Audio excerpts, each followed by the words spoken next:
Hello students, welcome to all in social science class. Dear students, in previous module we have discussed the first part of this chapter, that is the French Revolution and the idea of nation. Today in this module we will discuss about the second part, that is the making of nationalism in Europe and what are the factors that led to rise of nationalism in Europe. Dear students, if we talk about the map of mid 18th century Europe, then we will find that there were no nation state as we have today. At that time, Germany, Italy and Switzerland were divided into kingdoms and cantons, or we can say zones, whose rulers had their autonomous territories. Students, अगर हम mid 18th century Europe के map की बात करें तो उसमें वैसे nation state यानी राष्ट्र राज्य नहीं मिलेंगे जैसे कि आज हैं, जिन्हें आज हम डिफरेंट कंट्रीज की फॉर्म में जानते हैं. For example Germany, Italy, Switzerland, ये तब किंगडम्स, डचेस और कैंटोन्स में बटे हुए थे. मीन्स ये विभिन्न साम्राज्यों और क्षेत्रों में बटे हुए थे जिनके रूलर्स के पास अपना स्वतंत्र क्षेत्र था. हर राज्य की एक बाउंड्री होती थी जिस पर वे इंडिपेंडेंटली अपना रूल चलाते थे. Eastern and central Europe were under autocratic monarchies within the territories of which lived diverse peoples. They did not share a collective identity or a common culture. People spoke different languages and belonged to different ethnic groups. The three dominant groups were the German speaking, the Italian speaking and the people who spoke Magyar language. Eastern and central Europe बेटा absolute monarch यानी निरंकुश राजतंत्र के under थे. उन्होंने अपनी सामूहिक पहचान या एक सामान्य संस्कृति शेयर नहीं की. लोग अक्सर डिफरेंट लैंग्वेजेस बोलते थे और different caste group, different culture से बिलोंग करते थे. थ्री इम्पोर्टेंट ग्रुप्स जो जर्मन लैंग्वेज बोलते थे, इटालियन लैंग्वेज बोलते थे और वो लोग भी थे जो मैग्यार लैंग्वेज बोलते थे, जबकि बाकी लोग डिफरेंट डायलेक्ट्स यानी विभिन्न बोलियों का यूज़ करते थे. मीन्स रीजनल लैंग्वेज और we can say local language. For example Austria and Hungary पर रूल करने वाला हैब्सबर्ग एम्पायर कई डिफरेंट रीजन्स एंड पीपल को जोड़कर बना है.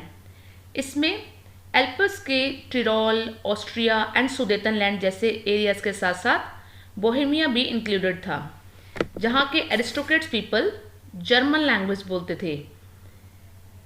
हैब्सबर्ग एम्पायर में लॉम्बार्डी एंड वेनेशिया जैसे इटालियन स्पीकिंग प्रोविंसेस भी इंक्लूड थे.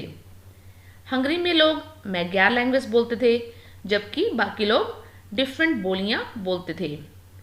गैलिसिया में एरिस्टोक्रेटिक क्लास पोलिश लैंग्वेज बोलती थी. Beside these three dominant groups there also lived within the boundaries of the empire a mass of subject peasant peoples, Bohemians and Slovaks to the north, Slovenes in Carniola, Croats to the south and Romans to the east in Transylvania. Such differences did not easily promote a sense of political unity. The only tie binding these diverse groups together was a common allegiance to the emperor. Means in तीन प्रभावशाली groups के अलावा Habsburg empire की boundaries में खेती करने वाले लोग यानी पीजेंट्स अधीन अवस्था में रहते थे, यानी उनके अंडर थे. लाइक नॉर्थ में बोहेमियंस और स्लोवाक्स, कार्नियोला में स्लोवेन्स, साउथ में क्रोएट्स एंड ईस्ट की तरफ ट्रांसिल्वेनिया में रहने वाले रोमन पीपल.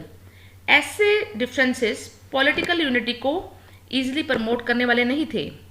इन डिफरेंसेस की वजह से पॉलिटिकल यूनिटी को बढ़ावा नहीं दिया जा सकता था. इन डाइवर्स ग्रुप्स को आपस में बांधने वाला मेन फैक्टर सिर्फ अपने एम्परर के प्रति, अपने सम्राट के प्रति सबकी निष्ठा वह विश्वास था. So let's discuss the important factors that led to the rise of nationalism in Europe. First one is the rise of middle class. Then the spread of the ideology of liberalism. And third one is the Treaty of Vienna and the rise of revolutionaries. Let's discuss all these in detail. In 18th century, aristocracy was the dominant class, socially as well as politically. The members of this class were united by a common way of life that cut across regional divisions. They owned estates and property, both in countryside and towns. Aristocrats class यानी कुलीन वर्ग सामाजिक और राजनीतिक रूप से European continent का सबसे डोमिनेंट और वी कैन से प्रभावशाली ग्रुप था. इस क्लास के मेंबर्स एक कॉमन लाइफस्टाइल जीते थे और यूनाइटेड थे, उनमें एकता थी. वे रूरल एरियाज में एस्टेट्स यानी जायदाद एंड टाउन्स में हाउसेस यानी हवेलियों के मालिक थे. उनके पास काफ़ी प्रॉपर्टी थी. They spoke French language for the purpose of diplomacy and in high society. Though powerful, they were less in number. बेटा ये पॉलिटिकल वर्क और you can say political purpose के लिए हाई सोसाइटी के बीच फ्रेंच लैंग्वेज का use करते थे. But ये पावरफुल एस्ट्रोक्रेट्स बहुत ही कम थे. Number of people were mostly common man. High classes were less in numbers. To the west, land was farmed by tenants and small owners, while in Eastern and Central Europe, land was cultivated by serfs. West में mostly tenants and small owners यानी किराएदार और काश्तकार खेती करते थे, जबकि western and central Europe में लैंड बड़ी बड़ी जागीरों में बटी हुई थी, जिस पर सर्फ्स यानी भूमि के दास खेती करते थे. In western and central part of Europe there emerged a commercial class which were based on production for the market. Simply we can call them merchants, traders and businessman. Due to industrialisation, a new social group enjoyed as a working class population. Middle class was made up of industrialists, businessmen, professionals, etc. It was among the educated liberal middle class who popularized the idea of national unity and abolition of aristocracy. बेटा western and central Europe में industrial production and growth से शहरों का विकास और commercial class का emergence हुआ, उदय हुआ, जिनका एग्जिस्टेंस मार्केट के लिए प्रोडक्शन पर बेस्ड था. इंग्लैंड में इंडस्ट्रियलाइजेशन 18th सेंचुरी के सेकेंड हाफ में शुरू हुई थी, बट फ्रांस में और जर्मनी स्टेट्स के कुछ पार्ट्स में ये 19th सेंचुरी में शुरू हुई. इंडस्ट्रियलाइजेशन की वजह से working class population and middle class का एमरजेंस हुआ. मिडिल क्लास में इंडस्ट्रियलिस्ट, बिजनेसमैन और प्रोफेशनल्स आते थे. Abolition of aristocrats privileges means कुलीन वर्ग के विशेषाधिकारों की समाप्ति के बाद एजुकेटेड और लिबरल मिडिल क्लास के बीच नेशनल यूनिटी के आइडियाज़ काफ़ी पॉपुलर हुए. The students, let's discuss the ideology of liberalism. Ideas of national unity in the early 19th century Europe were closely related to the ideology of liberalism. The term liberalism derived from Latin word liber, which means free. For the new middle class, liberalism stood for freedom for the individual and equality for all before the law. The concept of liberalism leads to the spread of nationalism. So the students, Europe में early 19th century में national unity से related ideas liberalism की ideology से जुड़े हुए थे. Liberalism term Latin language की root Libre पर बेस्ड है, जिसका मीनिंग है फ्री, आज़ाद. न्यू मिडिल क्लास के लिए लिबरलिज्म का मीनिंग था freedom for individual and equality of all before law, यानी कानून की नज़र में सब समान हैं। लिबरलिज्म से नेशनलिज्म के कंसेप्ट को काफ़ी बढ़ावा मिला। There are two types of liberalism, political and economic. Political liberalism emphasizes the concept of government by consent, or we can say universal suffrage. Political liberalism emphasized the rule of law and supported liberal democracy. Since the French Revolution, liberalism had stood for the end of autocracy and clerical privileges. They demanded a constitution and a representative government. 19th century liberals also emphasized the inviolability of private property. It also aims at providing universal suffrage, that is, the right to vote. Students, political liberalism एक ऐसे government पर जोर देते थे जो consent यानी सहमति से बनी हो। फ्रेंच रेवोल्यूशन के बाद लिबरलिज्म का meaning end of autocracy and clerical privileges means निरंकुश शासक और प्रीस्ट, नोबल पर्सन वगैरह जो कि हाई क्लास पीपल थे, उनके विशेषाधिकारों की समाप्ति जो उन्हें बाय बर्थ मिले हुए थे। Liberal constitution and representative government की फेवर में थे। उन्होंने कॉन्स्टिट्यूशन बनाने की डिमांड की थी। लिबरल्स प्राइवेट प्रॉपर्टी की अनिवार्यता पर भी बल देते थे। उनका मानना था कि हर इंडिविजुअल को प्राइवेट प्रॉपर्टी रखने का राइट है। पॉलिटिकल लिबरलिज्म का एम यूनिवर्सल एडल्ट फ्रेंचाइज भी प्रोवाइड करना था। If we talk about the economic liberalism, then we can say that it stood for the freedom for market and abolition of state imposed restrictions on the movement of goods and capital. यानी economic liberalism बाजारों की मुक्ति और goods and capital की movement पर state के through लगाई गई रिस्ट्रिक्शंस को ख़त्म करने की फेवर में था। फ्रीडम ऑफ मार्केट मीन्स ज़्यादा टैक्स ना लगाए जाएं, डिमांड एंड सप्लाई के थ्रू मार्केट चले।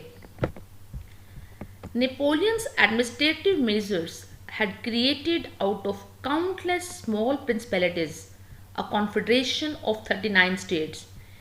Each of these possessed its own currency, weights and measures. A merchant traveling in 1833 from Hamburg to Nuremberg to sell his goods would have had to pass through 11 custom barriers and pay a custom duty of about 5% at each one of them. Duties were often levied according to the weight or measurement of the goods. As each region had its own system of weights and measures, this involved time-consuming calculation. The measure of cloth, for example, was the ellé, which in each region stood for a different length. An ellé of textile material bought in Frankfurt would get you 54.7 centimeter of cloth, in Mainz 55.1 centimeter, in Nuremberg 65.6 centimeter, in Freiburg 53.5 centimeter. सो बेटा, Napoleon के administrative steps ने कई छोटे छोटे क्षेत्रों से 39 states का एक महासंघ बनाया। इनमें से हर स्टेट की अपनी currency, weight and measurement system था। Here is an example. 1833 में हैम्बर्ग से न्यूरेमबर्ग जाकर अपना माल बेचने वाले मर्चेंट्स को 11 कस्टम बैरियर से क्रॉस करना पड़ता था। कस्टम मीन्स सीमा शुल्क, बॉर्डर पर लगने वाला टैक्स, और हर बार अप्रोक्सीमेट 5% उनको कस्टम ड्यूटी देनी पड़ती थी। ये टैक्स यूजुअली गुड्स के वेट एंड मेजरमेंट के अकॉर्डिंग लगाए जाते थे, क्योंकि हर एरिया का अपना अपना वेट एंड मेजरमेंट सिस्टम था। फिर कैलकुलेशन में भी काफ़ी टाइम कंज्यूम होता था। कपड़े को मेज़र करने का स्केल एलए था, जिसकी लेंथ जगह बदलने के साथ घटती बढ़ती रहती थी। फॉर एग्जांपल, एक एलए कपड़ा अगर फ्रैंकफर्ट से खरीदा जाता तो 54.7 सेंटीमीटर मिलता, मेंज में 55.1 सेंटीमीटर, न्यूरेमबर्ग में 65.6 सेंटीमीटर और फ्राइबर्ग में 53.5 सेंटीमीटर मिलता था.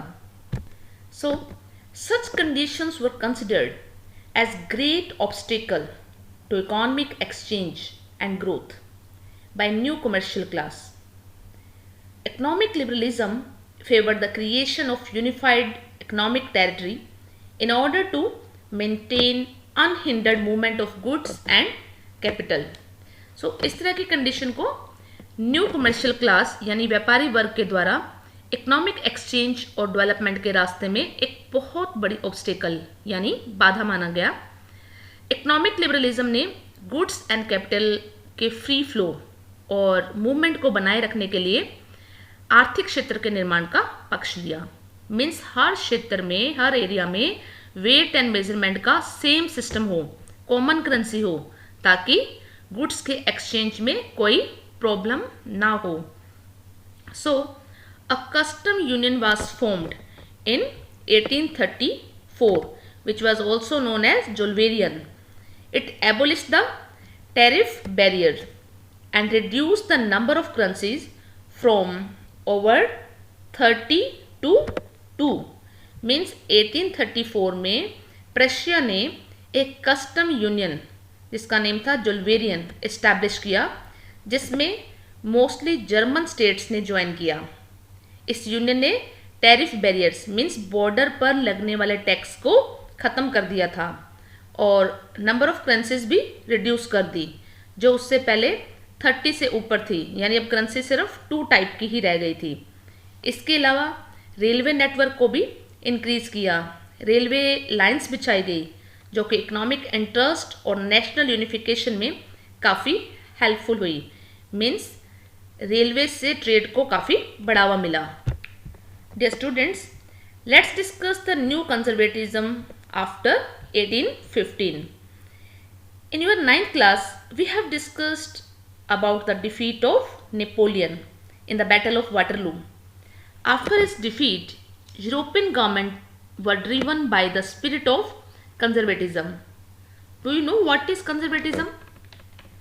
Conservatism is a political philosophy that stresses the importance of established traditional institutions and customs and preferred gradual or slow development rather than quick changes.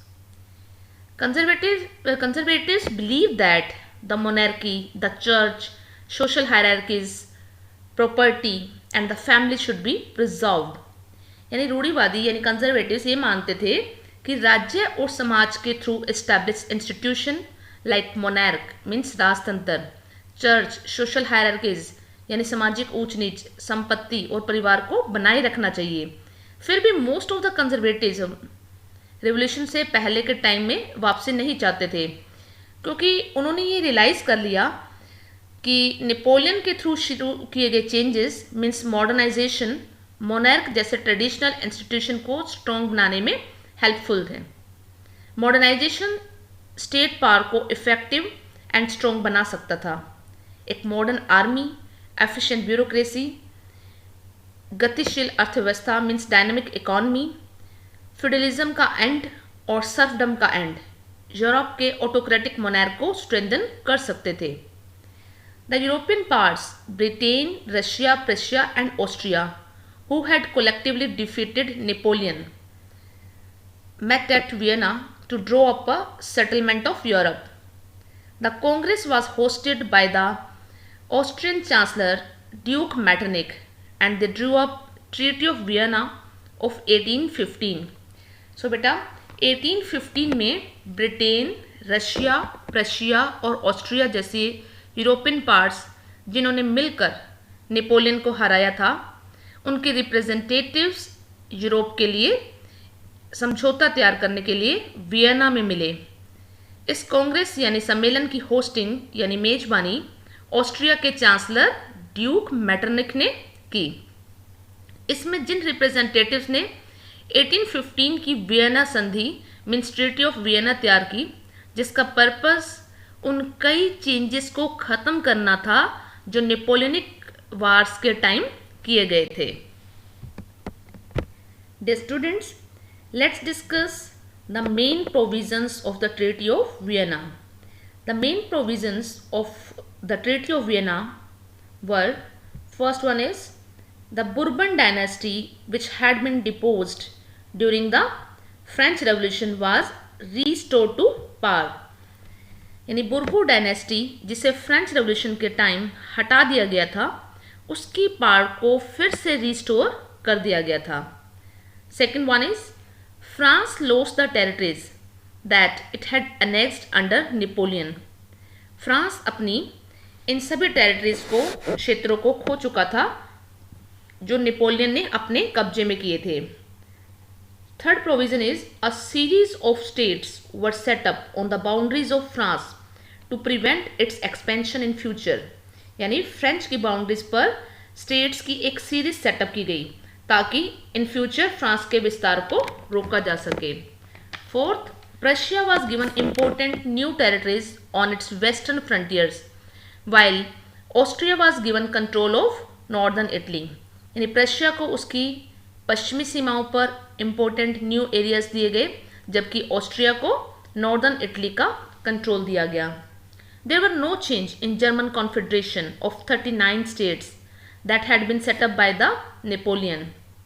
मगर Napoleon ने 39 states का जो German महासंघ स्थापित किया था उसे बरकरार रखा गया, उसमें कोई चेंजेस नहीं किए गए. And last one, in the east Russia was given part of Poland while Prussia was given a portion of Saxony. East में रशिया को पोलैंड का एक पार्ट दिया गया, जबकि प्रशिया को सैक्सनी का एक हिस्सा दिया गया. The main intention of the Vienna congress was to restore the monarchies that had been overthrown by Napoleon and create a new conservative order in Europe. Conservative regimes set up in 1815 were autocratic part. Liberal nationalists opposed the monarchical form and believed that creation of nation state was necessary. This led to the revolutionaries. बेटा, इन सब का main purpose और intention उन monarchies को restore करना था जिसे Napoleon ने बर्खास्त कर दिया था. 1815 में सेटअप कंजर्वेटिव इंस्टीट्यूशंस निरंकुश थी, बट लिबरल नेशनलिस्ट ने राजतंत्र शासन मीन्स किंगशिप या आप कह सकते हो मोनार्क गवर्नमेंट को अपोज किया. उनका मानना था कि नेशन स्टेट यानी राष्ट्र राज्य का निर्माण आवश्यक है, जिससे रिवोल्यूशनरीज में हड़कंप मच गया. During the years following 1815 many liberal nationalist underground secret societies were set up in many European states to train revolutionaries. Most of these revolutionaries saw the creation of nation state as the necessary part of the struggle for freedom. One such individual was the Italian revolutionary Giuseppe Mazzini. He became a member of the secret society of the Carbonari. At the age of 24, he was sent into exile. During this period, he founded underground societies like Young Italy in Marseille and Young Europe in Bern, whose members were like-minded. Young men for Poland, France, Italy and German state. Following his model, secret societies were set up in Germany, France, Switzerland and Poland. The conservatives frightened by this action and Metternich described him as the most dangerous enemy of our social order. बेटा 1815 के बाद के years में कई liberal nationalist underground हो गए थे. Revolutionaries को ट्रेन करने के लिए यानी प्रशिक्षित करने के लिए कई यूरोपियन स्टेट्स में सीक्रेट सोसाइटी सेटअप की गई. ज़्यादातर रिवोल्यूशनरीज का मानना था कि लिबर्टी एंड फ्रीडम के लिए स्ट्रगल करना और प्रतिबद्ध होना एक क्रांतिकारी होने के लिए जरूरी है. मोस्टली रिवोल्यूशनरीज नेशन स्टेट की इस्टेब्लिशमेंट को आज़ादी के इस संघर्ष का एक नेसेसरी पार्ट समझते थे. ऐसा ही एक पर्सन था गिसेप्पे मेज़िनी. वह कार्बोनारी सीक्रेट सोसाइटी का मेंबर था. 24 ईयर की यंग एज में 1831 में लिंगुरिया में रिवोल्यूशन करने के लिए उसको देश निकाला दे दिया गया. इस टाइम पीरियड में उसने 2 सीक्रेट सोसाइटीज एस्टैब्लिश की। पहली थी मार्सेलेस में यंग इटली और दूसरी बर्न में यंग यूरोप, जिसके मेंबर्स पोलैंड, फ्रांस, स्विट्जरलैंड और स्विट्जरलैंड से थे। और उसके इस मॉडल की देखा देखी जर्मनी, फ्रांस, स्विट्जरलैंड और पोलैंड में भी सीक्रेट सोसाइटीज बनाई गई। कंजर्वेटिव्स उनके इस एक्शन से डर गए और मेटरनिक ने उसे हमारी सामाजिक व्यवस्था का सबसे खतरनाक दुश्मन बताया।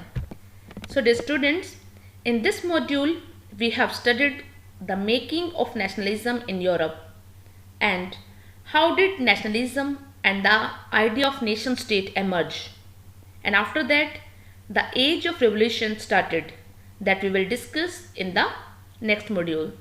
Thank you. Stay blessed, stay happy. Bye bye.